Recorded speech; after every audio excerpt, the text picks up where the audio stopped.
Every May, New Orleans becomes the heart of a global spiritual movement with the International Vodou Day. This two-day event is much more than a festival.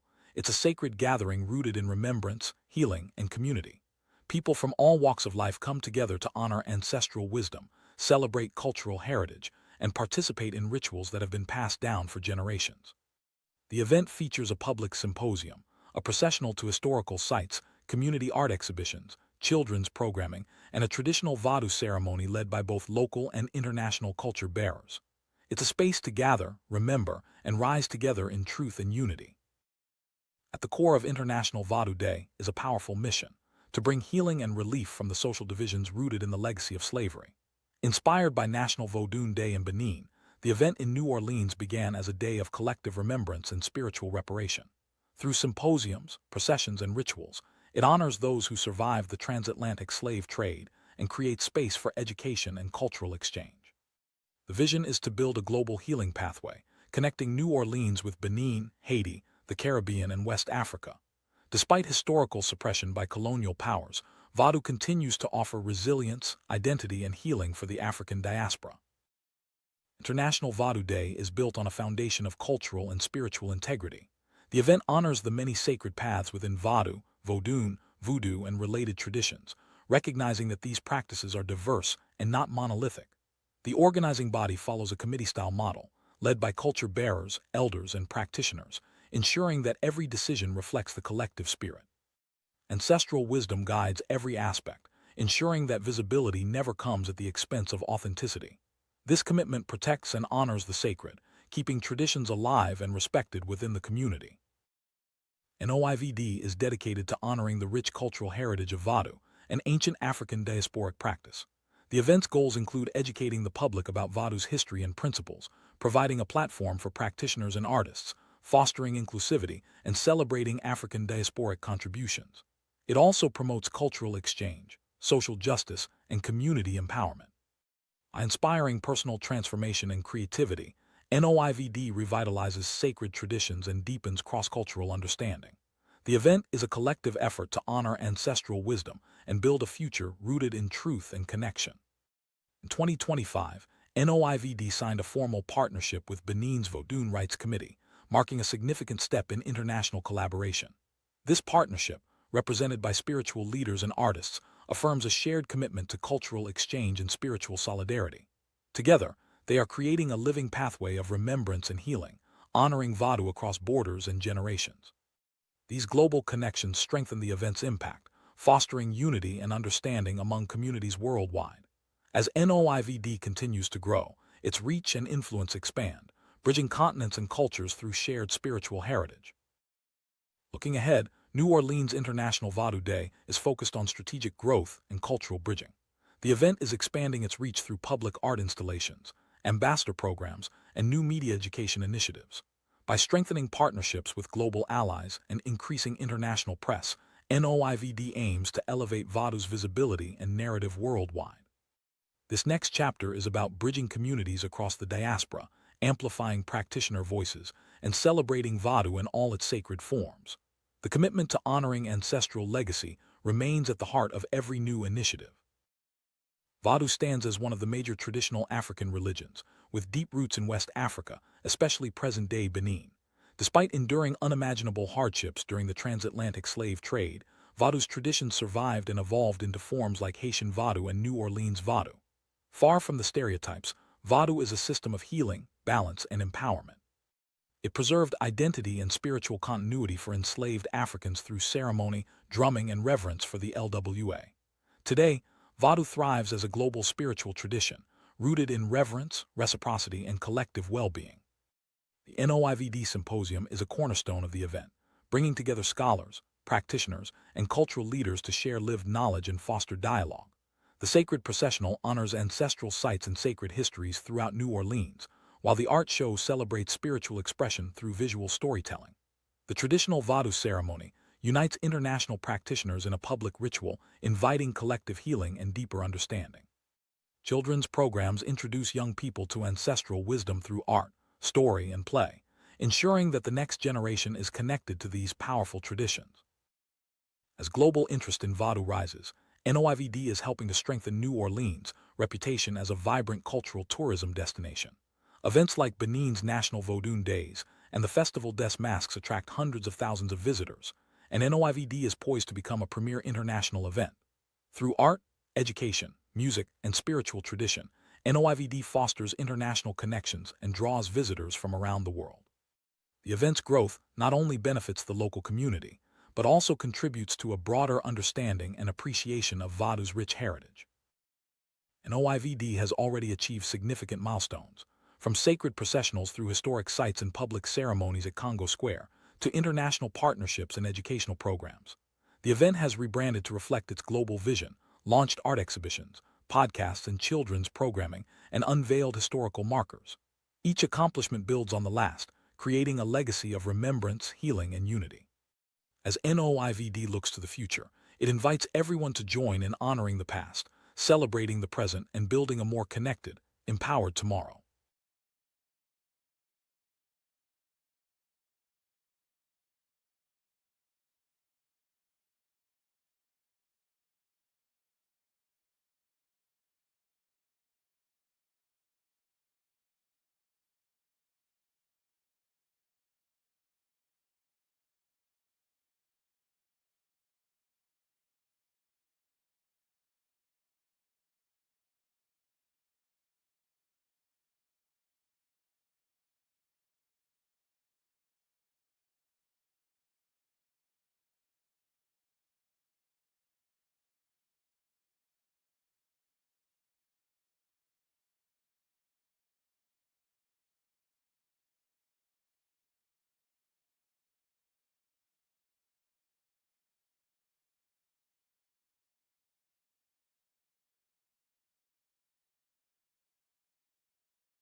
In the late 20th century, it came to be known widely as the Big Easy.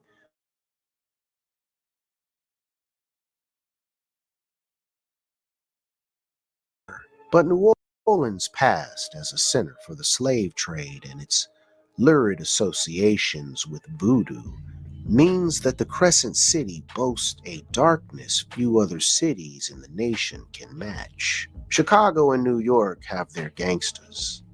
Los Angeles, its movie stars. But New Orleans boasts a secret world primed by supernatural energy, a land of voodoo kings and queens, people to be respected and sometimes feared. A tormenting hex can be worse than a belly full of lead. Almost everything we know about voodoo usually comes from films, and Hollywood has been very selective about which aspects of the religion to focus on, misrepresenting rites and rituals as something heathen and blasphemous, sometimes involving human sacrifice, satanic black magic, and in the Haitian versions, zombies, those brought back from the grave and forced to work on the plantations and do their master's bidding, their souls trapped, their bodies controlled by a wicked Bokur.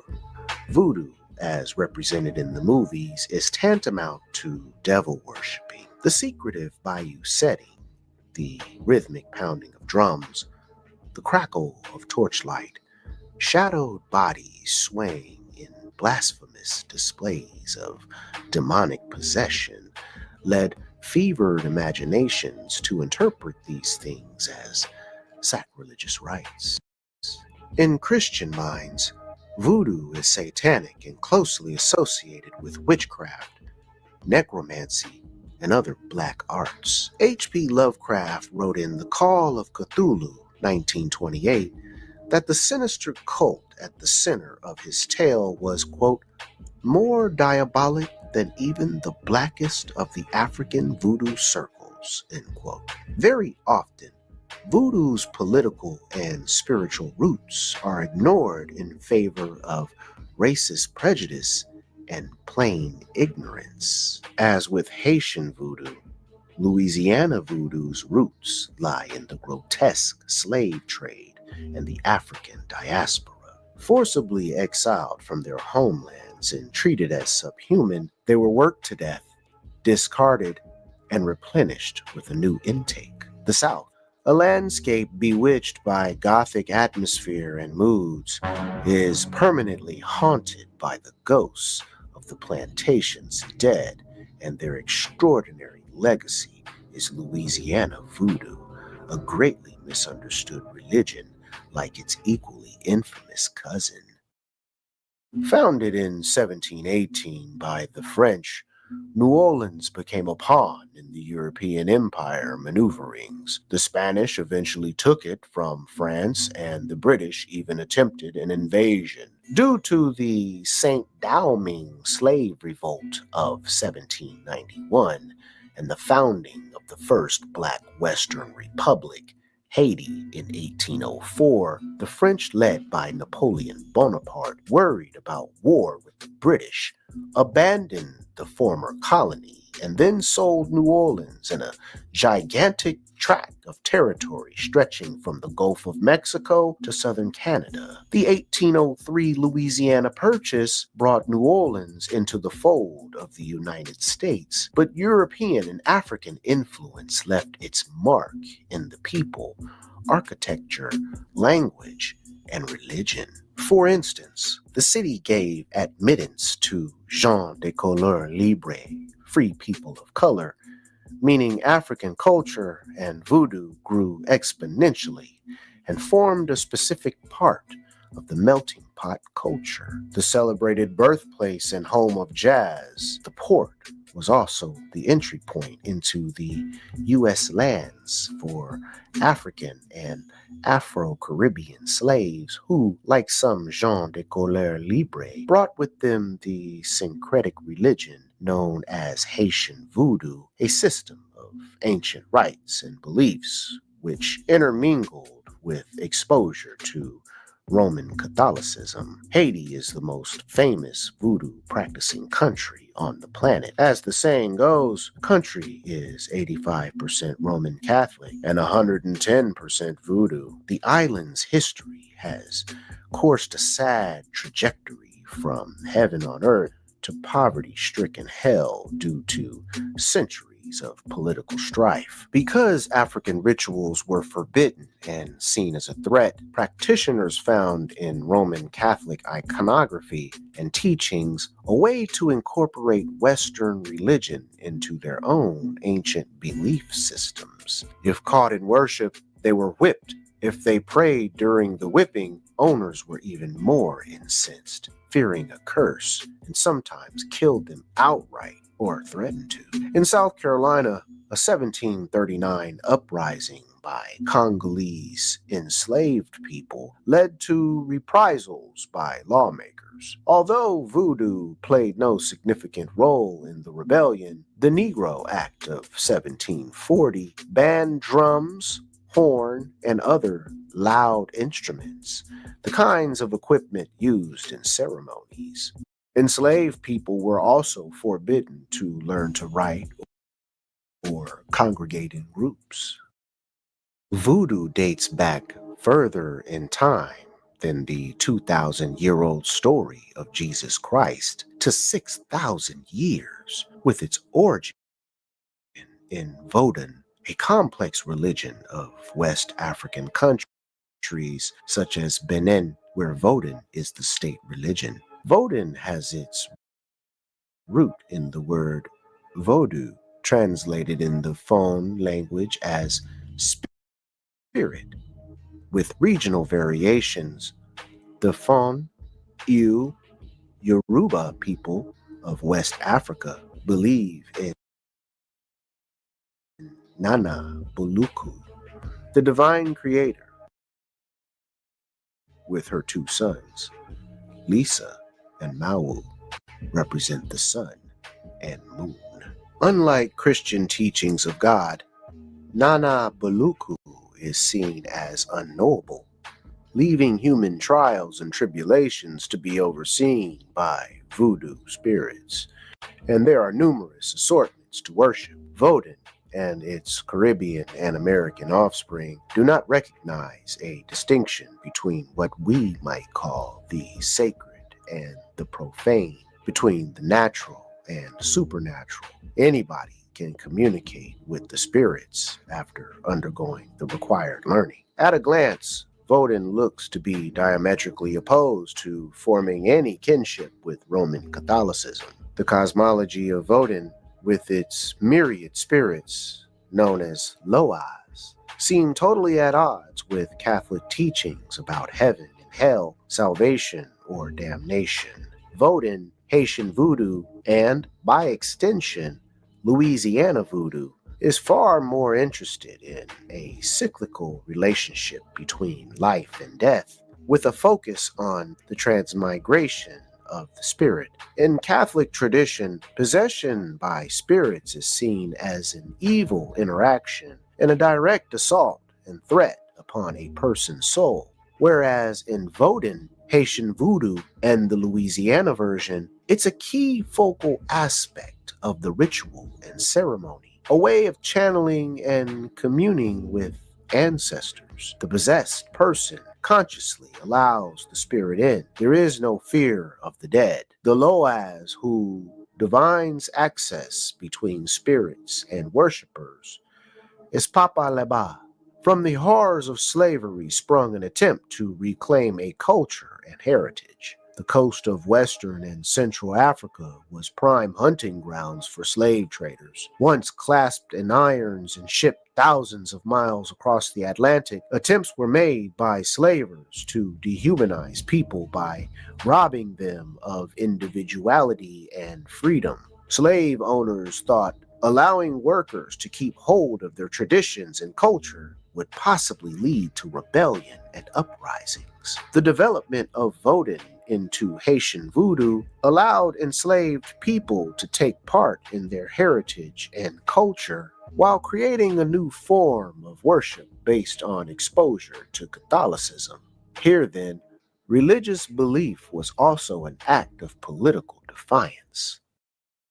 As Vodou is monotheistic, the new syncretic vision was indeed compatible with Roman Catholicism's belief in one God. Loas, and their function as figures to offer prayers to, were akin to the Catholic saints, so the switch wasn't too difficult. With no scriptures or artifacts, Vodou, Haitian voodoo, and Louisiana voodoo are essentially about healing and experiences of transcendence. The emphasis is on rituals, incorporating song and dance into proceedings. The body is a medium and vessel for communing with the Loas and the dead. Vodou spread and entered different territories, other Caribbean islands, the coast of South America, and mainland USA. The variations in rituals and beliefs allowed for distinct regional offshoots to come into fruition. In Haiti, creators such as Zambi or Nana Buluku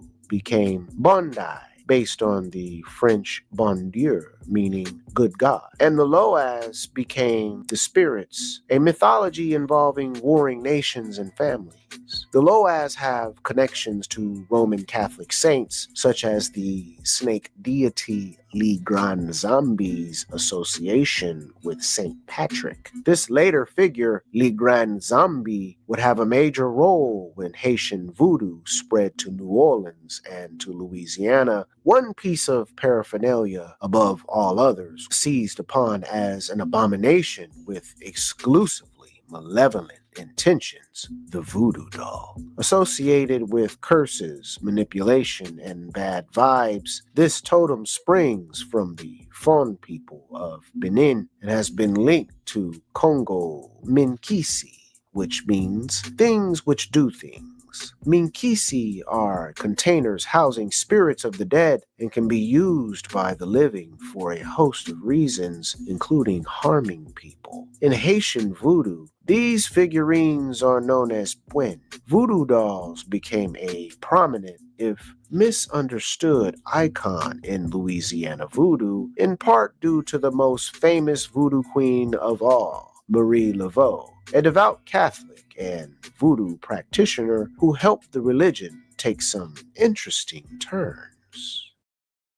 As voodoo made landfall in North America, Native American influences, European black magic, and Louisiana folklore left their mark on the religion, bringing what is known as hoodoo into existence. Hoodoo, also known as root work, is the practice of making potions and charms from mixtures of roots, bodily fluids, and herbs. Botanical knowledge essentially trumps any specific religious tenet, although hoodoo considers the Bible to be the best available grimoire, a book of spells. Hoodoo doctors created their own belief system from all sorts of potions. Foot track magic, said to harness the power of a person's footprint by using dirt from the track bottled up and buried, or hot foot powder sprinkled on a target's doorstep, said to bring them bad luck. Hoodoo was primarily practiced by Afro-Americans and is connected to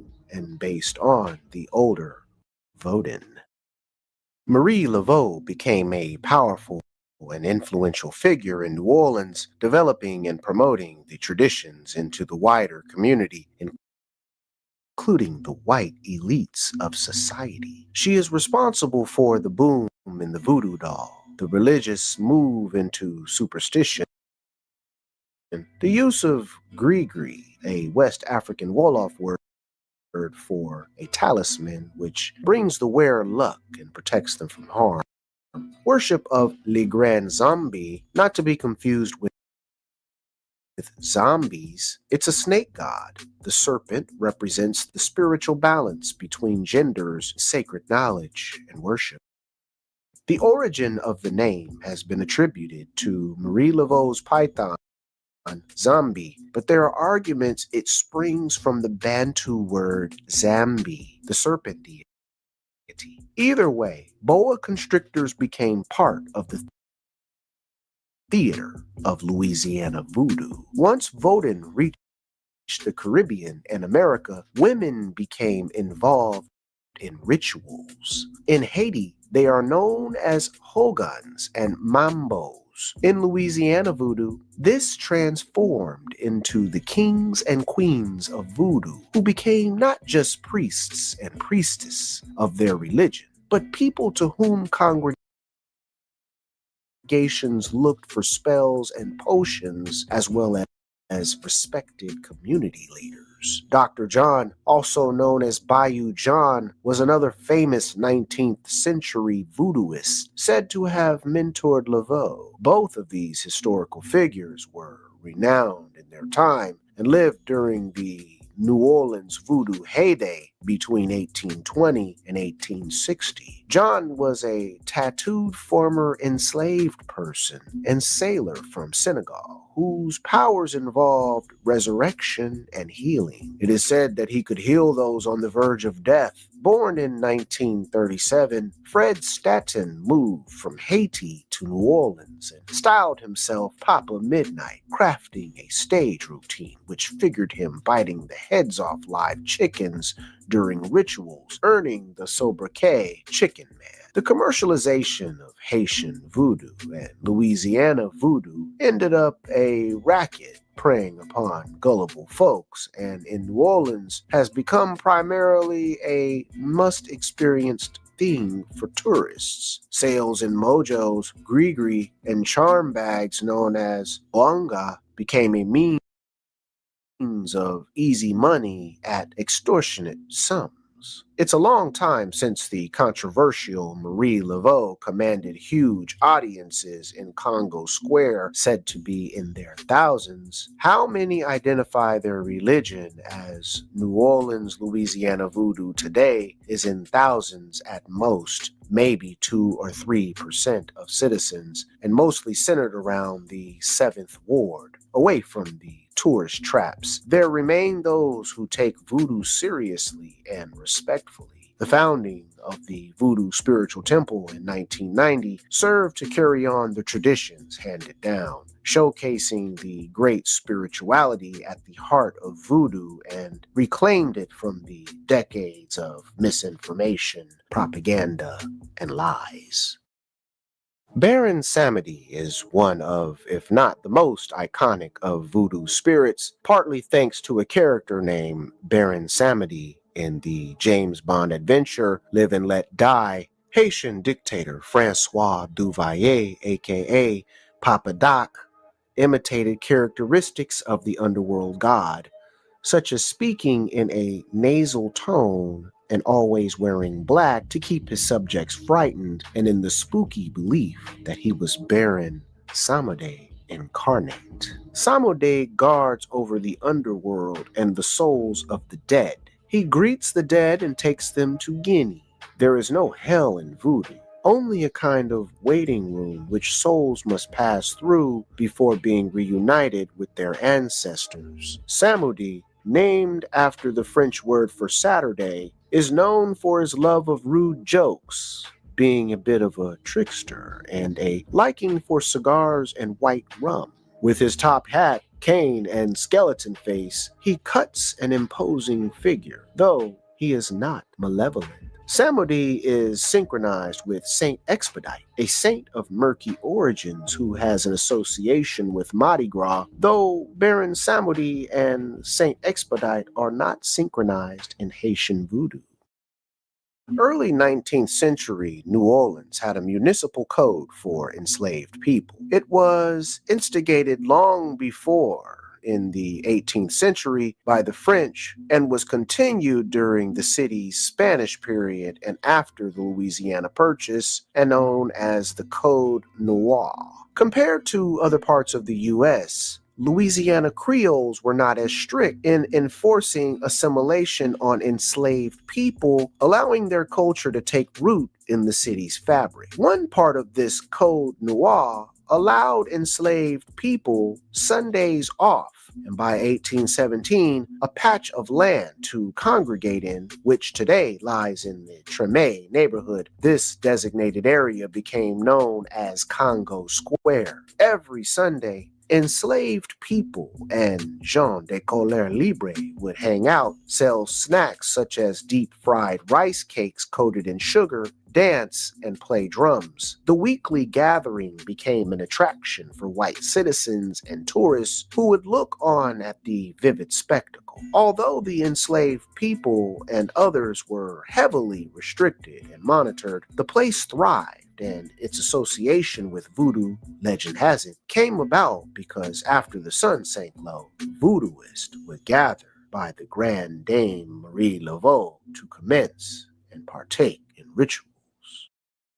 References to Louisiana's voodoo and hoodoo appeared early on in the blues tunes of Robert Johnson, a guitarist and singer said to have sold his soul at the crossroads. It might be surprising to discover voodoo has influenced not only jazz and the blues, but everything from rock and roll to heavy metal. Audiences screamed with delight and some with outrage when Elvis Presley swayed his hips with abandon, or at the time Jerry Lee Lewis smashed the keys of piano like he was possessed. Blues musicians such as Muddy Waters influenced Southern church groups and fed into the era of white boys taking the blues and transforming it into rock, with famed guitarist Eric Clapton, Keith Richards, and others constantly name-checking the Deep South as its inspiration. Screamin' Jay Hawkins went one step further by incorporating voodoo imagery into his act and wrote a hoodoo-themed classic, I Put a Spell on You. We have voodoo to thank for rock stars going wild on stage and embracing the beat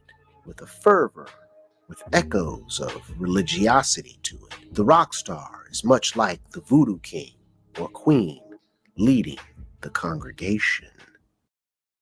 Hey y'all, listen, High Velocity Philosophy is a brand new channel, and I'm just gonna do whatever I want on here. And if you like this kind of content, I really appreciate it if you liked, shared, and subscribe to this channel, all right? Peace.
Please, allow me to show you something.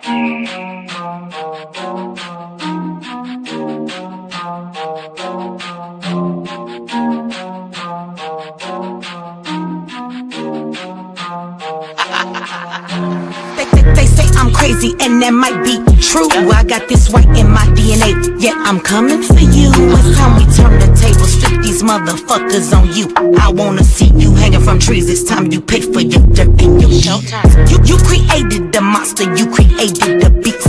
Now all this savagery you just gon' reap. I'm coming home, daddy, to the plantation, and I'm taking the lives of everybody, including the children, on some Nat Turner. Oh, do you hear that sound? It's about to go down. Unleash the beast, we about to tear this motherfucker down. Do you hear that sound? It's about to go down. Unleash the beast, we about to tear this motherfucker down. I met my girl Harriet at the gate. If you wanna know how she doing, yeah, she's straight. But she had one question: when we gon' get up? All that talking tough, yeah, we don't walk it tough.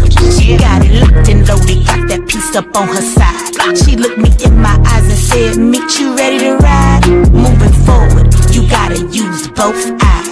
Watch your front and watch your back. Keep your hands up on your gas.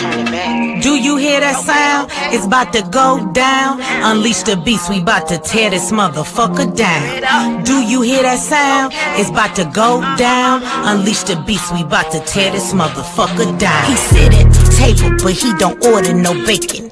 He greet me in those words, Assalamu alaikum. Got them glasses on his face, and them waves in his head. He go by the name of Detroit Westside. He looks me in my eye and says you only get one try. Know that your biggest opposition will come from the inside. I know you wanna love them all, but don't even try, because they'll smile up in your face while plotting your demise. Do you hear that sound? It's about to go down. Unleash the beast, we about to tear this motherfucker down. Do you hear that sound? It's about to go down. Unleash the beast, we about to tear this motherfucker down.